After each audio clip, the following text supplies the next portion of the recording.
কখনো কি ভেবেছো একটা খুনের পেছনে কত রহস্য লুকিয়ে থাকতে পারে? 11 মুভিটা ঠিক এমনই। শহরের একটার পর একটা খুন, আর প্রতিটা খুনের সাথে জড়িত আছে এক অদ্ভুত মিল। পুলিশ যতই গভীরে যায় ততই রহস্যটা আরো জটিল হতে থাকে। এই মুভিটা শুধু একটা থ্রিলার না, এটা এমন একটা গল্প যেটা শেষ অবধি তোমার মাথা ঘুরিয়ে থাকবে। আমি আছি মিকা স্টুডিও থেকে। এখানে আমরা খোঁজে খোঁজে নিয়ে আসি এমন কিছু মুভি যেগুলো তুমি অন্য কোথাও পাবে না। তাই একটা রিকোয়েস্ট, ভিডিও ভালো লাগলে চ্যানেলটা সাবস্ক্রাইব করে দিও। তো চলো শুরু করি আজকের মুভি এক্সপ্লেনেশন। অন্ধকার রাতে জঙ্গলের মধ্যে এক লোক দামি গাড়িতে করে একটা লাশ নিয়ে আসে। সেটা একটি গাছের নিচে রেখে পেট্রোল ঢেলে আগুন জ্বালিয়ে দেয়। এরপর দৃশ্য পাল্টায় চেন্নাই শহরের একটা ব্যাংকে। একদল ডাকাত এসে 10 মিনিটের মধ্যে সব টাকা ও সোনা নিয়ে পালায়। মুভির নায়ক পুলিশ অফিসার অরবিন্দ ওই ডাকাতি হওয়া ব্যাংকের নোটগুলোর মধ্যে ট্র্যাকার বসিয়ে রেখেছিল। পরে অরবিন্দ একা ডাকাতের আস্তানায় গিয়ে তাদের সাথে মারামারি করে সব টাকা উদ্ধার করে ফেলে। অপরদিকে মুভির শুরুতে দেখানো লাশ পোড়ানো ঘটনার তদন্ত চলছে। এই কেসের দায়িত্ব দেওয়া হলো আরেক অফিসার রঞ্জিতকে। রঞ্জিত অনেক চেষ্টা করেও এই খুনের কোনো ক্লু খুঁজে বের করতে পারছে না। লাস্ট পোস্টমর্টম করে ডাক্তার জানায় সব খুন একইভাবে হয়েছে। এটা কোনো এক সাইকো কিলারের কাজ। অন্যদিকে অরবিন্দ বিভিন্ন কেস সলভ করে ডিপার্টমেন্টে ভালো সুনাম পাচ্ছিল। একদিন রাতে ড্রাইভিং করে যাওয়ার সময় হঠাৎ করে রঞ্জিতের গাড়ির অ্যাক্সিডেন্ট হয়। তখন তাকে ওই পুড়িয়ে মারার খুনের কেস থেকে সরিয়ে অরবিন্দকে ওই কেসের দায়িত্ব দেওয়া হয়। অরবিন্দ কেস হাতে পেয়ে খুন হওয়ার জায়গাগুলো দেখার পর খুব অবাক হয়, কারণ লাশের সাথে কোনো ক্লু নেই, না ফিঙ্গারপ্রিন্ট না কিছুই। লাশ পুড়ে যাওয়ার কারণে লাশের তথ্য বের করতে পারছে না। অরবিন্দ বলে একটা বডির উপর টর্চার করা হয়নি, অনেক কাছ থেকে গুলি করে মারা হয়েছে, আর সব লাশগুলোই এক বয়সের। অরবিন্দের সাথে কেসে হেল্প করত মনোহর নামের আরেক পুলিশ। অরবিন্দ জানতে পারে 1 বছর আগে অ্যাক্সিডেন্টে মনোহরের স্ত্রী মারা গিয়েছিল এবং মনোহরের বাসায় একটা ছোট বাচ্চাও আছে। মনোহর একাই তার বাচ্চাকে দেখাশোনা করে। পরদিন অফিসে যাওয়ার সময় রাস্তার মাঝে অরবিন্দের গাড়ি নষ্ট হয়ে যায়। তখন রাস্তার ধারে দাঁড়িয়ে থাকলে একটা মেয়ে আসে তার গাড়ি নিয়ে। অরবিন্দ তাকে দেখে চমকে ওঠে এবং এখন মুভির স্টোরি 8 মাস পিছনে চলে যায়। দেখা যায় সঞ্জনা নামের একটা মেয়ে একটা রেস্টুরেন্টে আসে তার বিয়ের জন্য ছেলেকে দেখতে। সঞ্জনা একটু মডার্ন মেয়ে, সে তার মনের মতো ছেলেকে খুঁজছিল বিয়ের জন্য।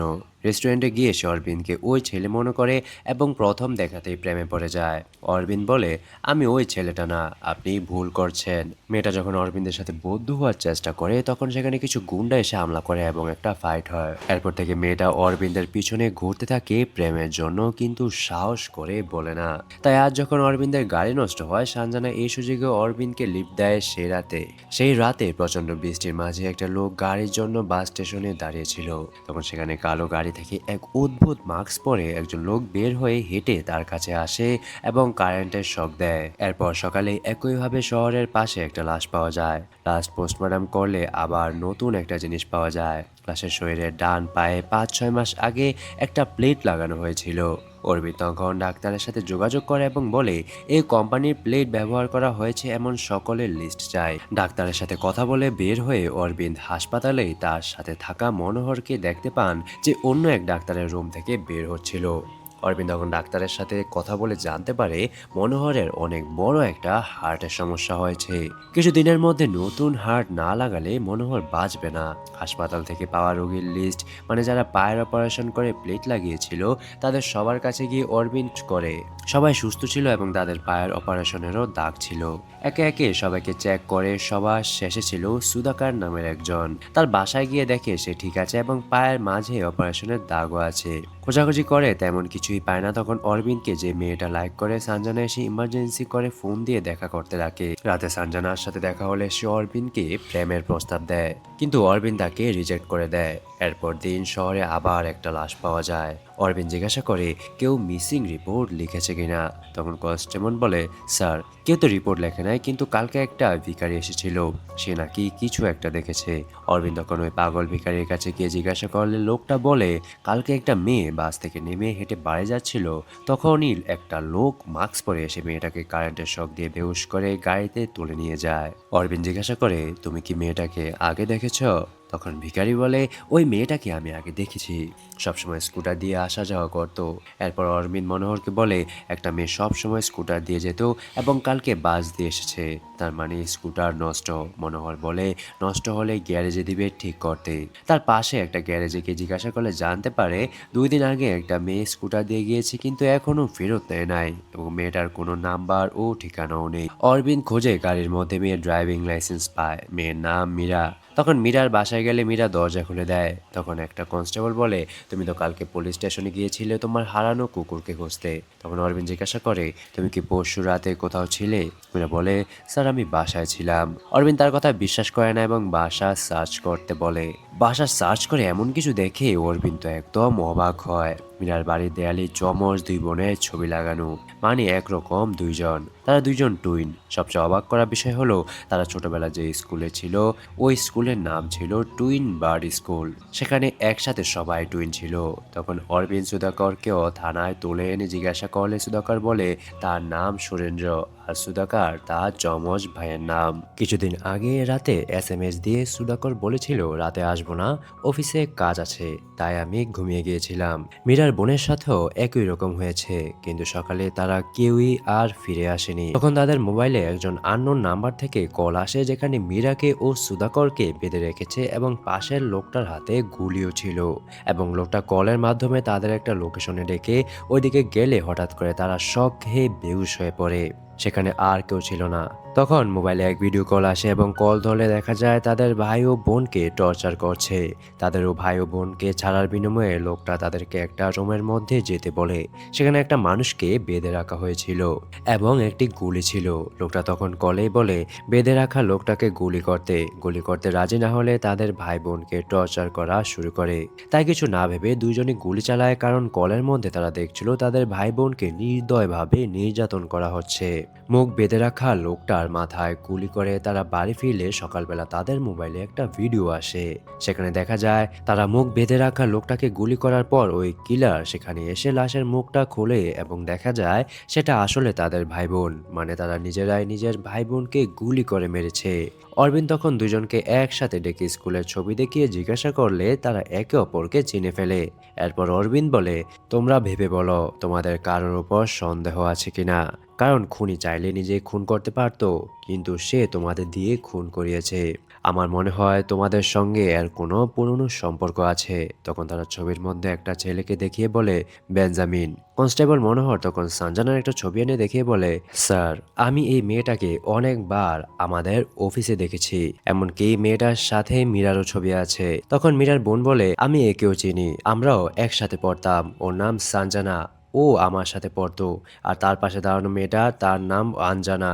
এরপর অরবিন্দ তাদের যেতে দেয়। তখন মনোহরকে বলে, হতে পারে বাকি 6টা লাশও তাদের স্কুলের সেই ক্লাসমেটদেরই। তাই তারা এবার চলে যায় টুইন বার্ড স্কুলে। অরবিন্দ আর মনোহর স্কুলে গিয়ে স্কুলের মালিক মহিলার সাথে কথা বলে এবং জানায় আপনার স্কুলে পড়া 8 জনের খুন হয়েছে। এখন আমাদের সন্দেহ এটা হয়তো আপনার স্কুলেরই এক ছাত্র বেঞ্জামিন করেছে। বেঞ্জামিনের নাম শুনে মহিলা চমকে ওঠে। এরপর গল্পটা ফিরে যায় 23 বছর আগে। মহিলা বলে, 23 বছর আগে আমি আর আমার স্বামী মিলে এই স্কুলটা খুলেছিলাম। কয়েক বছর পরে 6টা টুইন আমাদের স্কুলে ভর্তি হয়, যার কারণে আমাদের স্কুলের নাম তখন অনেক জায়গায় ছড়িয়ে পড়ে। তখন আমার স্বামী বলল, আমাদের স্কুলে যে কোনো টুইন ভর্তি হলে তাদের একজন ফ্রি পড়বে। আর অফারটা দেওয়ার পর থেকে আমাদের স্কুলে টুইন ভর্তি হতে থাকে। আর তখনই স্কুলের নাম রাখা হয় টুইন বার্ড স্কুল। একদিন আমি আর আমার স্বামী চেন্নাইয়ে একটা চেস কম্পিটিশনে যাই, সেখানে চ্যাম্পিয়ন ছিল বেঞ্জামিন। এরপর আমাদের পরিচয় হয় তার যমজ ভাই ফ্রান্সিসের সাথে। আমার স্বামী তাদের মধ্যে ভালো যোগ্যতা দেখেছিল। বেঞ্জামিন চেস খেলায় খুব ভালো ছিল আর ফ্রান্সিস লেখাপড়ায়। তাই আমার স্বামী তাদের বাবা মায়ের সাথে যোগাযোগ করার চেষ্টা করলো যেন তাদের আমাদের স্কুলে ভর্তি করানো যায়। কিন্তু তখন আমরা জানতে পারি বেঞ্জামিন আর ফ্রান্সিসের বাবা মা ছোটবেলা একটা গাড়ি অ্যাক্সিডেন্টে মারা গেছে আর তারা এতিম রাস্তায় থাকে। আমার স্বামী তখন বলল, আমরা তাদের স্কুলে ভর্তি করব। বেঞ্জামিন রাজি হচ্ছিল না, কিন্তু ফ্রান্সিস ভালো একটা জীবন চাচ্ছিল, তাই বেঞ্জামিনও রাজি হয় এবং আমরা তাদের স্কুলে নিয়ে এসে জায়গা দেই। তো তারা খুব খুশি হয়ে যায়। বেঞ্জামিন স্কুলের জন্য চেস খেলে পুরস্কার আনতো আর ফ্রান্সিস সব এক্সামে প্রথম হতো। এই কারণে ক্লাসের বাকি ছাত্রদের বাবা মায়েরা তাদের সন্তানদের বকাঝকা করত। ফলে ক্লাসের সবাই বেঞ্জামিন ও ফ্রান্সিসকে ঘৃণা করতে শুরু করে। কিছুদিন পর একটা বড় চেস কম্পিটিশন হয়, তাই আমি রাতে বেঞ্জামিনের সঙ্গে প্র্যাকটিস করছিলাম। তখন আমি বুঝি সাধারণ মানুষের কাছে থাকে প্ল্যান এ বা প্ল্যান বি, কিন্তু বেঞ্জামিনের কাছে সব সময় একটা প্ল্যান সিও থাকে। গেম খেলার মাঝে হঠাৎ করে কারেন্ট চলে যায় আর বেঞ্জামিন পাগলের মতো দৌড়ে তার ভাই ফ্রান্সিসের কাছে যায়। সে রাতে আমি জানতে পারি ফ্রান্সিসের একটা রোগ আছে, সে অন্ধকারকে মৃত্যুর মতো ভয় পায়। এই খবরটা স্কুলের সবাই জানতে পারে। সেদিন তাদের জন্মদিন ছিল। ওই দিন আবার তাদের ক্লাস আলাদা ছিল, বেঞ্জামিন ফিজিক্স ক্লাসে আর ফ্রান্সিস কেমিস্ট্রি ক্লাসে। দুজন যখন আলাদা হয়ে ক্লাস করতে যায় তখন ফ্রান্সিসের ক্লাসমেটরা ক্লাসের দরজা জানালা বন্ধ করে সব লাইট অফ করে দেয় ফ্রান্সিসের সঙ্গে মজা নেওয়ার জন্য। রুমে অন্ধকার হয়ে যাওয়ায় ফ্রান্সিস তো ভয়ে পাগলের মতো চিৎকার করতে থাকে আর তার বন্ধুরা সবাই হেসে মজা নেয়। ফ্রান্সিসের চিৎকারের আওয়াজ অন্য জায়গায় থেকে বেঞ্জামিন শোনে, দৌড়ে এসে দরজা ধাক্কা দিতে থাকে, তাও ফ্রেন্ডরা মজা করতে থাকে। একসময় ভয়ে ফ্রান্সিস সেখানে হার্ট অ্যাটাক করে। পরে ডাক্তারের কাছে নিলে ডাক্তার জানায় ফ্রান্সিস মারা গেছে। তার বন্ধুরা হিংসাতে পড়ে এত কষ্ট দিয়ে তাকে মেরে ফেলে। ফ্রান্সিস মারা যাওয়ার পর বেঞ্জামিন একদম ভেঙে পড়ে এবং সারাদিন কান্না করত। ম্যাডামটা মামলা করতে চাইলো, কিন্তু তার স্বামী মানলো না এবং বলল কেস করলে স্কুলের সম্মান নষ্ট হবে আর আমি ওদের দুইজনকে আমার স্কুলে বিনামূল্যে রাখছি আমার লাভে। কেস করে আমি আমার স্কুলের সম্মান নষ্ট করতে চাই না। এসব কথা বেঞ্জামিন শুনে ফেলে। পরে সে চার্চের মাদারের সঙ্গে স্কুল ছেড়ে চলে যায়।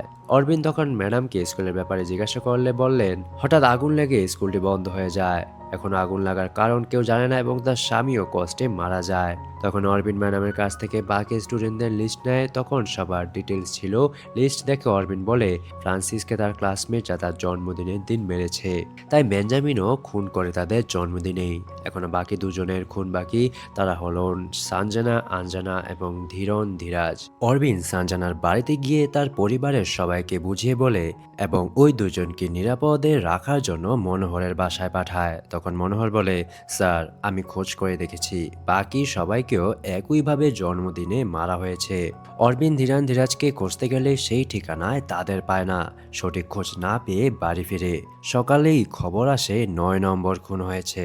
কমিশনার বলে এটা ধীরান নাকি ধীরাজ সেটা বোঝা যাচ্ছে না। অরবিন বলে এটা ধীরান, কারণ আমি আঞ্জানের সঙ্গে কথা বলে বুঝেছি বেঞ্জামিন তার ভাইকে যারা মেরেছে তাদেরকেই মারে না, সে ওই দিন যারা ফিজিক্স ক্লাসে ছিল তাদেরই মেরেছে, কারণ সে চায় তার ভাইকে যারা মেরেছে তারাও তার মতো একই কষ্ট অনুভব করুক। তখন কমিশনার বলে তুমি রঞ্জিতের সঙ্গে দেখা করো, সে নাকি তোমাকে কিছু গুরুত্বপূর্ণ কথা বলতে চায়। অরবিন দেখা করতে গেলে রঞ্জিত বলে আমার সঙ্গে যা হয়েছিল এটা অ্যাক্সিডেন্ট না, এটা একটা প্ল্যান ছিল। সেদিন রাতে আমার কাছে কল আসে যে শহরের পাশে একটা অজ্ঞাত লাশ পাওয়া গেছে। তো আমি সেটা দেখতে যাচ্ছিলাম, তখন হঠাৎ করে একটা কালো গাড়ি এসে আমাকে ধাক্কা দিলে অ্যাক্সিডেন্ট হয়ে যায়। সবচেয়ে অবাক করার বিষয়, যে গাড়িটা আমাকে ধাক্কা দিয়েছে আমাকে হাসপাতালে নিয়েছিল সেই গাড়িতে থাকা লোকটাই। আমি জানি না কেন এমন করলো, কিন্তু সেই লোকটা বেঞ্জামিন। এরপর অরবিন চা বিড়ি খেয়ে সেখান থেকে চলে যায়। সেদিনই টুইন বার্ড স্কুলের ম্যাম অরবিনকে কল দেয়। সে বলতে চাইছিল না, তবু যেন বাকি খুন না ঘটে। এজন্য বলে যে কালকে ফ্রান্সিসের ডেথ ডে আর প্রতিবার এই দিনে বেঞ্জামিন ফ্রান্সিসের কবরে ফুল দিতে যায়। রাত 12টার আগে অরবিন কবরের কাছে গিয়ে লুকিয়ে থাকে। এরপর গভীর রাতে সেই কালো গাড়ি আসে এবং বেঞ্জামিন ফুল নিয়ে হেঁটে তার ভাইয়ের কবরের কাছে এসে ফুল রেখে তার মাস্ক খোলে। বেঞ্জামিন আর কেউ না, মনোহর ছিল সেই লোক।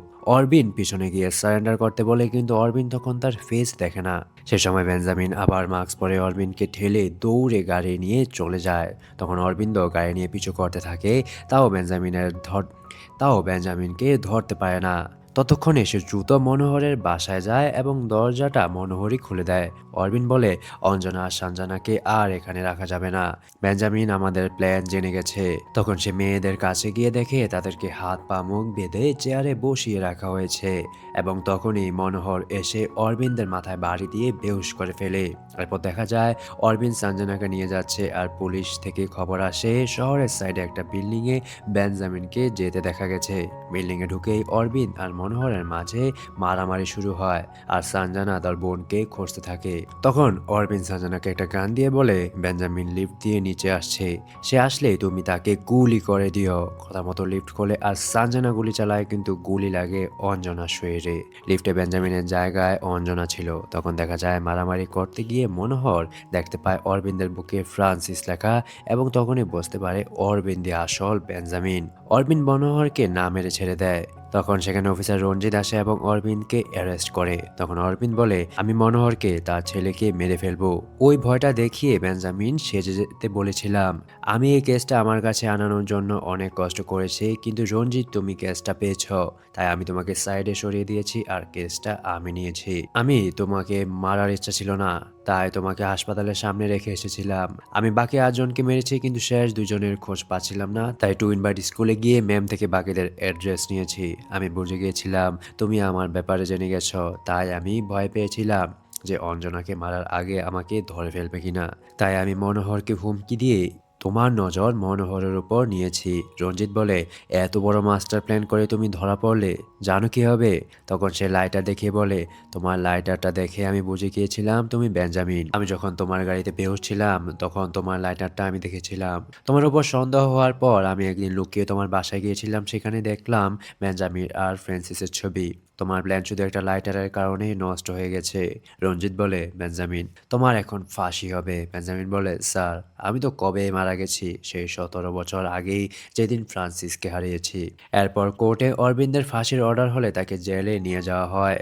পরে রঞ্জিত আর মনোহর হেঁটে যাচ্ছিল, তখন এক লোক তাদের কাছে দৌড়ে এসে বলে স্যার আমার ভাইকে বাঁচান। তখন রঞ্জিত বলে আরে তোমাকে তো কয়েকদিন আগে ব্যাংক ডাকাতির অভিযোগে জেলে নেওয়া হয়েছিল, তুমি কিভাবে বাইরে এলে? তখন লোক বলে স্যার ওটা আমার ভাই ধীরন, আমি ধীরাজ, আমি নিউজে খুনের কথা শুনেছি, আপনি আমার ভাইকে বাঁচান। মনোহর জিজ্ঞাসা করে তোমার ভাইয়ের জন্মদিন কখন? ধীরাজ বলে স্যার আজই।